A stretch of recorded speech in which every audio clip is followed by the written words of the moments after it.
श्री राम कृष्ण वचनामृत के अगले भाग को प्रारंभ करते हैं। श्री राम कृष्ण भक्तों से कहते हैं कि जो लोग संसार में धर्म की रट लगाते हैं वे लोग एक बार अगर ईश्वर का आनंद पा जाएं तो उन्हें कुछ भी नहीं सुहाता। कार्यों के लिए जो दृढ़ता होती है वो भी घट जाती है। क्रमशः आनंद जितना बढ़ता जाता है उतना ही वे काम करने से थक जाते हैं, केवल उस आनंद की ही खोज में रहते हैं। कहाँ ईश्वर आनंद और कहाँ विषय आनंद और रमण आनंद। एक बार ईश्वर के आनंद का स्वाद पा जाने पर फिर मनुष्य उसी आनंद की खोज के लिए तुल जाता है, चाहे संसार रहे चाहे चला जाए। प्यास के मारे चातक की छाती फटी जाती है। सातों सागर, सारी नदियां तथा कुल तालाब पानी से भरे रहते हैं, फिर भी चातक उनका जल नहीं पीता। स्वाति की बूंदों के लिए चोंच फैलाए रहता है। स्वाति की बूंदों को छोड़ उसके लिए और सब पानी धूल है। कहते हैं दोनों ओर बचाकर चलेंगे। दुअन्नी भर शराब पीकर आदमी दोनों तरफ की रक्षा चाहे कर ले, परंतु कसकर शराब पी ले तो कैसे रक्षा हो सकेगी। ईश्वर का आनंद पा जाने पर फिर और कुछ अच्छा नहीं लगता। तब कामिनी और कांचन की बात हृदय में चोट कर जाती है। दूसरे आदमियों की और बातें तो अब अच्छी ही नहीं लगती। जब ईश्वर के लिए मनुष्य पागल होता है तब रुपया पैसा कुछ अच्छा नहीं लगता। भक्त कहता है महाराज, संसार में रहना है तो धन का भी तो संचय चाहिए ना। दान ध्यान इत्यादि संसार में लगे ही रहते हैं। श्री राम कृष्ण कहते हैं क्या पहले धन का संचय करके फिर ईश्वर? और दान ध्यान दया भी कितनी। अपनी लड़की के विवाह में हजारों रुपयों का खर्चा और पड़ोसी भूख से मरता है, उसे मुट्ठी भर अन्न देते कलेजा चिर जाता है। संसारी मनुष्य दान भी बड़े हिसाब से करते हैं। लोग खाने को नहीं पाते तो क्या हुआ, मरे या बचें, मैं और मेरे घर वाले बस अच्छे रहें, बस इतना ही।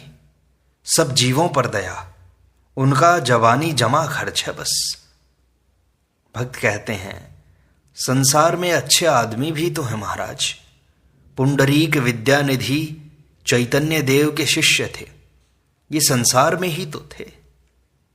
श्री राम कृष्ण कहते हैं उसके गले तक शराब आ गई थी। अगर थोड़ी सी और पीली होती तो फिर संसार में नहीं रह सकता था। शराब जानते हो कौन सी? ईश्वर आनंद की शराब। फिर भक्त चुप हो गए। थोड़ी देर बाद श्री राम कृष्ण कहते हैं संसार में धर्म होता है, परंतु ज्ञान लाभ के पश्चात संसार में रहना चाहिए। ईश्वर को प्राप्त करके तब संसार में रहना चाहिए। तब कलंक के समुद्र में तैरते रहने पर भी कलंक देह में नहीं छू जाता। फिर वह कीच के भीतर रहने वाली मछली की तरह रह सकता है। ईश्वर लाभ के बाद जो संसार है वह विद्या का संसार है। उसमें कामिनी और कांचन का स्थान नहीं है, केवल भक्ति, भक्त और भगवान। मेरी भी स्त्री है, घर में लोटा थाली भी है, घुरू और लुच्छू को भोजन भी दे दिया जाता है। और फिर जब भी हाबी की माँ और ये लोग आते हैं तब इन लोगों के लिए भी सोचता हूं, तो इस तरह से जीवन यापन करता हूं। फिर थोड़ी देर बाद अवतार की बात चलने लगी। तब श्री राम कृष्ण कहते हैं अनंत को लेकर क्यों माथापच्ची कर रहे हो? तुम्हें छूने के लिए क्या तुम्हारे कुल शरीर को छूना होगा? अगर गंगा स्नान करना है तो क्या हरिद्वार से गंगा सागर तक गंगा को छू जाना चाहिए? मैं मरा कि जंजाल दूर हुआ। जब तक मैं है तभी तक भेद बुद्धि रहती है। मैं के जाने पर क्या रहता है यह कोई नहीं कह सकता। मुख से यह बात नहीं कही जा सकती। जो कुछ है बस वही है। तब कुछ प्रकाश यहां हुआ है और बचा कुचा वहां। यह कुछ मुख से नहीं कहा जाता। सच्चिदानंद सागर है, उसके भीतर मैं रूपी घट है। जब तक घट है तब तक पानी के दो भाग हो रहे हैं। एक भाग घट के भीतर है, एक बाहर है। घट फूट जाने पर एक ही पानी हो जाता है। यह भी नहीं कहा जा सकता, कहे कौन। फिर श्री राम कृष्ण भक्त से कहते हैं कि तुम तो यहां आनंद में हो ना अभी। भक्त कहता है, कहाँ महाराज, यहां से उठे नहीं कि फिर ज्यों का त्यों रह जाता है। इस समय अच्छी ईश्वर की उद्दीपना हो रही है। श्री राम कृष्ण कहते हैं, जूते पहने रहो तो कांटों के वन में कोई भय नहीं रहता। ईश्वर ही सत्य है और सब कुछ अनित्य है। इस बोध के रहने पर कामिनी और कांचन का फिर कोई भय नहीं रह जाता। फिर भक्त गिरीश श्री रामकृष्ण से पूछते हैं, महाराज एकांगी प्रेम क्या चीज है। श्री रामकृष्ण समझाते हैं, इसका अर्थ है केवल एक और से केवल प्रेम। उदाहरणार्थ, पानी बतख को ढूंढने नहीं जाता, वरन बतख ही पानी को चाहता है। प्रेम और भी कई प्रकार के होते हैं, जैसे साधारण, समंजस और समर्थ। पहला जो साधारण प्रेम है, उसमें प्रेमी केवल अपना ही सुख देखता है। वह इस बात की चिंता नहीं करता कि दूसरे व्यक्ति को भी उससे सुख है या नहीं। इस प्रकार का प्रेम चंद्रावली का श्री कृष्ण के प्रति था। दूसरा प्रेम जो सामंजस्य रूप होता है, उसमें दोनों एक दूसरे के सुख के इच्छुक होते हैं। यह एक ऊंचे दर्जे का प्रेम है। परंतु तीसरा प्रेम सबसे उच्च है। इस समर्थ प्रेम में प्रेमी अपनी प्रेमिका से कहता है, तुम सुखी रहो, मुझे चाहे कुछ भी हो। राधा में यह प्रेम विद्यमान था। श्री कृष्ण के सुख में ही उन्हें सुख था। गोपियों ने भी यह उच्च अवस्था प्राप्त कर ली थी। जानते हो गोपियां कौन थी? श्री रामचंद्र जी उस घने जंगल में घूमते थे जिसमें 7,000 ऋषि रहते थे। वे सब श्री राम जी को देखने के लिए बड़े उत्सुक थे। उन्होंने उन सब पर एक दिव्य दृष्टि डाल दी। कुछ पुराणों का कथन है कि बाद में वे ही सब ऋषि वृंदावन में गोपियों के रूप में अवतीर्ण हुए। भक्त पूछता है, महाराज अंतरंग किसे कहते हैं? श्री रामकृष्ण कहते हैं, मैं एक उदाहरण देकर समझाता हूं। एक सभा मंडप में भीतर भी खंबे होते हैं और बाहर भी। अंतरंग भीतर वाले खंभों के सदृश हैं, जो सदैव गुरु के समीप रहते हैं। वे अंतरंग कहलाते हैं। ज्ञानी अपने लिए न तो ईश्वर का रूप चाहता है, न ही अवतार। श्री रामचंद्र जी जब वन में घूम रहे थे तो उन्होंने कुछ ऋषियों को देखा। ऋषियों ने बड़े स्नेह से उनका अपने आश्रम में स्वागत किया और कहा, प्रभु आज तुम्हारे दर्शन प्राप्त करके हमारा जीवन कृतकृत्य हो गया। पर हम जानते हैं कि तुम दशरथ के पुत्र हो। भरद्वाज तथा अन्य ऋषि तुमको ईश्वरीय अवतार कहते हैं, पर देखो हमारा दृष्टिकोण वह नहीं है। हम तो निर्गुण निराकार सच्चिदानंद का ध्यान करते हैं। श्री राम यह सुनकर प्रसन्न हुए और मुस्कुरा दिए। ओह, मुझे भी कैसी कैसी मानसिक परिस्थितियों में से होकर गुजरना पड़ा। मेरा मन कभी कभी निराकार परमेश्वर में लीन हो जाता था। कितने ही दिन मैंने इस अवस्था में बिताए। मैंने भक्ति और भक्त का भी त्याग कर दिया था। मैं जड़वत हो गया था। मुझे अपने सिर तक का ध्यान नहीं था। मैं मरणासन्न हो गया था। तब तो मैंने रामलाल की चाची को अपने पास रखने का सोचा था। मैंने अपने कमरे से सभी चित्रों को हटाने के लिए कह दिया। जब मुझे बाह्य ज्ञान प्राप्त हुआ तब मेरा मन उस अवस्था से उतरकर साधारण अवस्था पर आ गया। तो मुझे ऐसा अनुभव हुआ कि मानो एक डूबते हुए मनुष्य के समान मेरा दम घुट रहा हो। अंत में मैंने अपने मन से कहा, मैं तो लोगों का अपने पास रहना भी नहीं सह सकता हूं, फिर मैं जीवित कैसे रहूंगा भला। तब मेरा मन एक बार फिर भक्ति और भक्त की ओर झुक गया। मैं लोगों को यही लगातार पूछता था कि मुझे क्या हो गया है। भोलानाथ ने मुझसे कहा, आपकी इस मानसिक स्थिति का वर्णन महाभारत में है। समाधि अवस्था से उतरने के बाद फिर भला मनुष्य कैसे रह सकता है। निश्चय ही उसे ईश्वर भक्ति की आवश्यकता होती है तथा ईश्वर भक्तों का संग, नहीं तो वह अपना मन किस बात में लगाएगा। महिमाचरण श्री राम कृष्ण से कहते हैं, महाराज, क्या कोई व्यक्ति समाधि की अवस्था से फिर साधारण सांसारिक अवस्था पर आ सकता है क्या? श्री राम कृष्ण महिमाचरण से धीरे से कहते हैं, मैं तुम्हें एकांत में समझाऊंगा। केवल तुम ही इस योग्य हो कि तुमसे कहा जाए। कुंवर सिंह ने भी मुझसे यही प्रश्न किया था। तुम जानते हो कि जीव और ईश्वर में बड़ा अंतर है। उपासना और तपस्या द्वारा जीव अधिक से अधिक समाधि अवस्था प्राप्त कर सकता है, पर फिर वह उस अवस्था से वापस नहीं आ सकता। परंतु जो ईश्वर का अवतार होता है वह समाधि अवस्था से नीचे उतर भी सकता है। उदाहरणार्थ, जीव उसी प्रकार का है जैसे किसी राजा के यहाँ एक अफसर।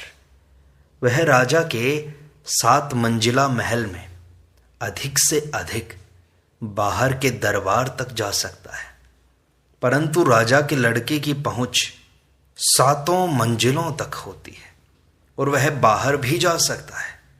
यह बात प्रत्येक आदमी कहता है कि समाधि की अवस्था से फिर कोई लौट नहीं सकता। अगर ऐसी बात है तो शंकर तथा रामानुज जैसे महात्माओं के बारे में तुम कहोगे क्या? उन्होंने विद्या का मैं रख लिया था। महिमाचरण कहते हैं, हाँ, यह बात सचमुच ठीक है, नहीं तो वे इतने बड़े ग्रंथ कैसे लिख सकते थे। श्री राम कृष्ण कहते हैं, और देखो, प्रहलाद, नारद तथा हनुमान जैसे ऋषियों के उदाहरण भी हैं। उन्होंने भी समाधि प्राप्त कर लेने के बाद भक्ति रखी थी। महिमाचरण कहते हैं, हाँ महाराज, ये बात भी ठीक है। श्री राम कृष्ण कहते हैं, बहुत से लोग ऐसे होते हैं कि वे दार्शनिक वाद विवाद में ही पड़े रहते हैं और अपने को बहुत बड़ा समझते हैं। शायद वे थोड़ा बहुत वेदांत भी जान लेते हैं, परंतु यदि किसी मनुष्य में सच्चा ज्ञान है तो उसमें अहंकार नहीं हो सकता। अर्थात समाधि अवस्था में यदि मनुष्य ईश्वर से एक रूप हो जाए तो उसमें अहंकार नहीं रह जाता। समाधि के बिना सच्चा ज्ञान असंभव है। समाधि में मनुष्य ईश्वर से एक हो जाता है, फिर उसमें अहंकार नहीं रह जाता। जानते हो यह किस प्रकार से होता है? देखो, जैसे दोपहर को सूरज बिल्कुल ठीक सिर पर होता है, उस समय यदि तुम अपने चारों ओर देखो तो तुम्हें अपनी परछाई नहीं दिखाई देगी। इसी प्रकार तुम में ज्ञान अथवा समाधि प्राप्त कर लेने के बाद अहंकार की परछाई नहीं रह जाती। परंतु यदि तुम किसी में सत्य ज्ञान प्राप्ति के बाद भी अहंकार का भास देखो तो समझ लो कि या तो यह विद्या का मैं है, अथवा भक्ति का मैं, अथवा दास मैं, वह अविद्या का मैं नहीं होता। फिर यह भी समझ लो कि ज्ञान और भक्ति दोनों समानांतर मार्ग हैं। इनमें से तुम किसी का भी अनुसरण करो, अंत में पहुंचोगे ईश्वर पर ही। ज्ञानी ईश्वर को एक दृष्टि से देखता है और भक्त दूसरी से। ज्ञानी का ईश्वर तेजोमय है और भक्त का ईश्वर रसमय है। भवनाथ श्री राम कृष्ण के पास ही बैठे ये सब बातें सुन रहे थे। भवनाथ श्री राम कृष्ण से कहते हैं, महाराज क्या मैं एक प्रश्न पूछूं आपसे? चंडी को मैं ठीक से नहीं समझ सका। उसमें ऐसा लिखा है कि जगदम्बा सब जीवों का संहार करती है, इसका क्या अर्थ है महाराज? श्री रामकृष्ण कहते हैं, यह सब उनकी लीला है। यह विचार मेरे मन में भी आया करता था, पर बाद में मैं समझ गया कि यह सब माया है। उत्पत्ति और संहार ईश्वर की माया है। फिर अगले दिन हाजरा महाशय से अहंकार की बात होने लगी। किसी कारण से दक्षिणेश्वर के काली मंदिर से हाजरा को चले जाना पड़ा था। नरेंद्र कहते हैं, हाजरा अब मानता है कि उसे अहंकार हो गया था। श्री रामकृष्ण इस पर कहते हैं, इस बात पर विश्वास न करना। दक्षिणेश्वर में फिर से आने के लिए उस तरह की बातें कह रहा होगा। नरेंद्र केवल यही कहता है कि हाजरा तो बड़ा अच्छा है। नरेंद्र कहते हैं, मैं अब भी कहता हूं महाराज। श्री रामकृष्ण कहते हैं, क्या इतनी बातें सुनने पर भी? नरेंद्र कहते हैं, दोष उसमें कुछ ही हैं, परंतु गुण उसमें बहुत से हैं। श्री रामकृष्ण कहते हैं, हाँ निष्ठा है उसमें। उसने मुझसे कहा, अभी तो मैं तुम्हें नहीं सुहाता, परंतु पीछे से फिर मुझे खोजना होगा। श्री रामपुर से अद्वैत वंश का एक गोस्वामी आया हुआ था। दक्षिणेश्वर में 2-1 रात रहने की उसकी इच्छा थी। मैंने उसकी खातिर की और उससे रहने के लिए कहा।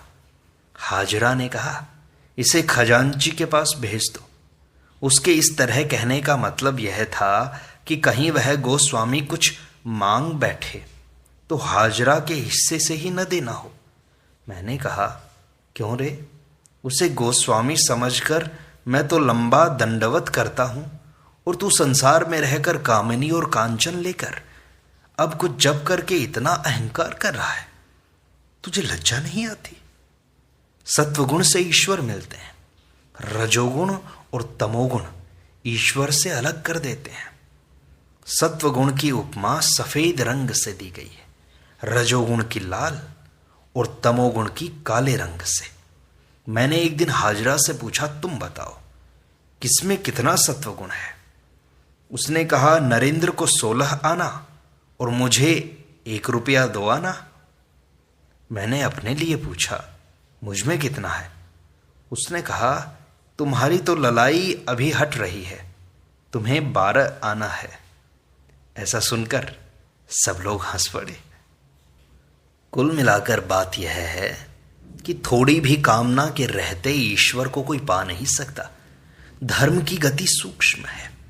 सुई के छेद में सूत डाल रहे हो, परंतु अगर जरा भी सूत उकसा हुआ हो तो छेद के भीतर कदापि नहीं जा सकता। 30 साल तक लोग माला फेरते रहते हैं, फिर भी कुछ नहीं होता। क्यों? क्योंकि निष्ठा नहीं है। विषैले घाव होने पर कंडे की आग से सेका जाता है, साधारण दवा से आराम नहीं होता। कामना के रहते हुए चाहे जितनी साधना कर लो, सिद्धि नहीं मिल सकती। परंतु एक बात है, ईश्वर की कृपा होने पर, उनकी दया होने पर एक क्षण में ही सिद्धि मिलती है। जैसे 1000 साल का अंधेरा कमरा एकाएक अगर कोई दिया जला देता है तो क्षण भर में वह कमरा प्रकाशित हो जाता है।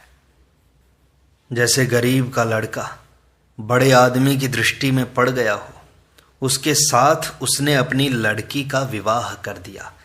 एक साथ ही गाड़ी घोड़े दास दासी, माल, घर द्वार सब कुछ उसका हो गया। एक भक्त पूछता है, महाराज ये कृपा किस तरह हो कि भगवान की? श्री रामकृष्ण कहते हैं, ईश्वर बाल स्वभाव है। जैसे कोई लड़का अपनी धोती के पल्ले में रत्न भरे बैठा हो। कितने ही आदमी रास्ते से चले जा रहे हैं, उससे बहुतेरे रत्न मांग रहे हैं, परंतु वह कपड़े में हाथ डाले हुए कहता है, नहीं मैं तो न दूंगा। पर किसी एक ने चाहा ही नहीं, अपने रास्ते चला जा रहा है। उसके पीछे दौड़कर उसने उसकी स्वयं खुशामद करके उसे सारे रत्न दे दिए। त्याग के बिना ईश्वर नहीं मिलते। कामना का त्याग करो। मेरी बात कौन लेता है? मैं आदमी खोज रहा हूं, अपने भाव का आदमी, जिसे अच्छा भक्त देखता हूं, उसके लिए सोचता हूं वह शायद मेरा भाव ले सके। फिर देखता हूं वह एक दूसरे ढंग का हो जाता है। एक भूत अपना साथी खोज रहा था। शनिवार या मंगल को अपघात मृत्यु होने पर भूत होता है। भूत जब कभी देखता था कि शनिवार या मंगल को उसी तरह किसी की मृत्यु होने वाली है, तब उसके पास दौड़ जाता था। सोचता था अब मुझे एक साथी मिला, परंतु वह उसके पास गया नहीं कि वह आदमी उठकर बैठ जाता था। छत से गिरकर कोई बेहोश हुआ कि फिर से होश में आ जाता था। वो मरा नहीं था। इसी तरह मेरे पास भी लोग आते हैं और मैं सोचता हूं कि इनका अहंकार मिट गया, लेकिन उनका अहंकार तो फिर जाग जाता है। फिर कोई ना कोई कामना उनके अंदर जाग जाती है। पूरा त्याग, पूरा समर्पण नहीं हो पाता। इसलिए मैं ढूंढ रहा हूं कोई मेरा भाव, पूरा ज्ञान ले ले। इस प्रकार श्री राम कृष्ण वचनामृत का यह भाग संपूर्णता को प्राप्त होता है। शेष अगले अंक में।